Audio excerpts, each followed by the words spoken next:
Hi, and welcome to this session. My name's Stephanie, and today I want to show you how to speed up your CAD import. As an example, we'll be using the CAD of an injection mold. As you might imagine, the CAD file is pretty large and complex, but thankfully we've got tools to make your life easier. Let's take a look at the software.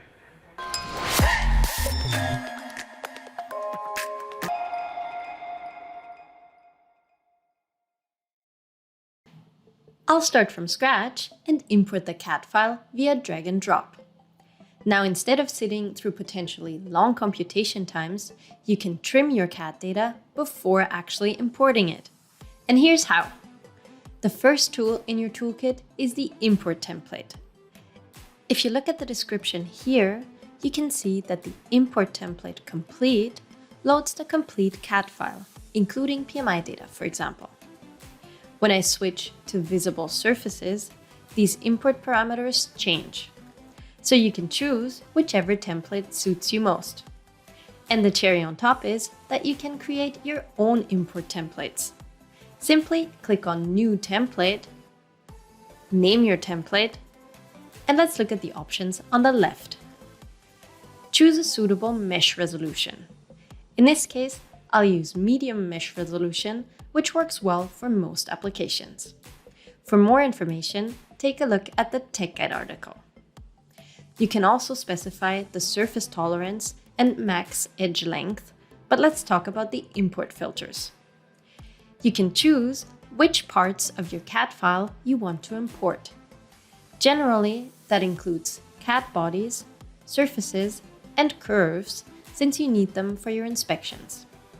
But you may want to exclude auxiliary elements, like modeled welding joints, for example, invisible elements, which can sometimes include old versions of the entire CAD, and even PMI data if you don't need it for your inspections.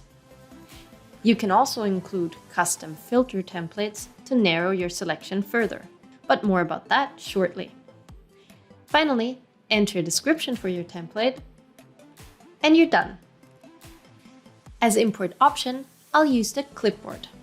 The clipboard is another great tool for the CAD import.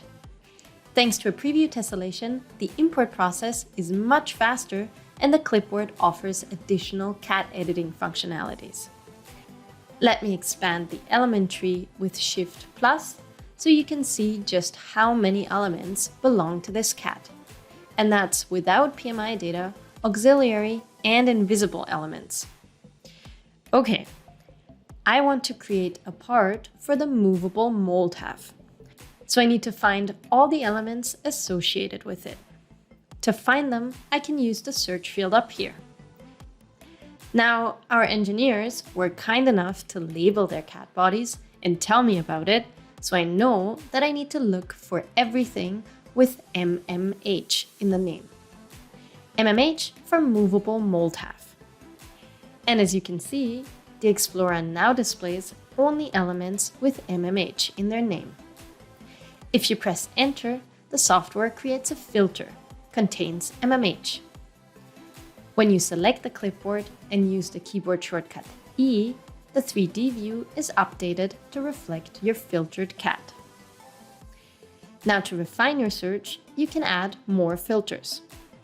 To see all available filter options, click the filter icon and select New Filter. Here you can see the available filter criteria. You can show only CAD bodies or visible elements, for example. In addition to contains MMH, I want to get rid of the ejector pins here, which are called Normteile.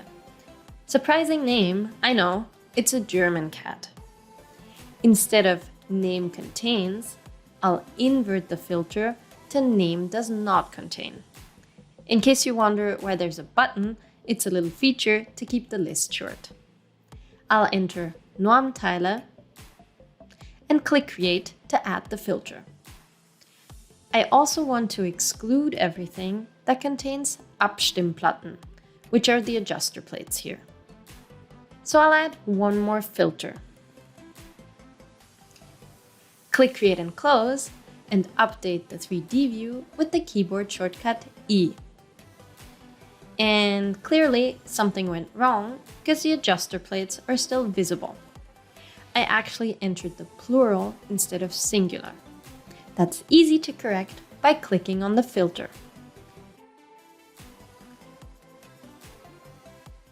And there it is. Now you could simply select the clipboard and drag the content onto new part to create a new part. But I want to show you one more thing. You can actually save the filter combination as a template and include it in import templates. I'll call mine filter MMH.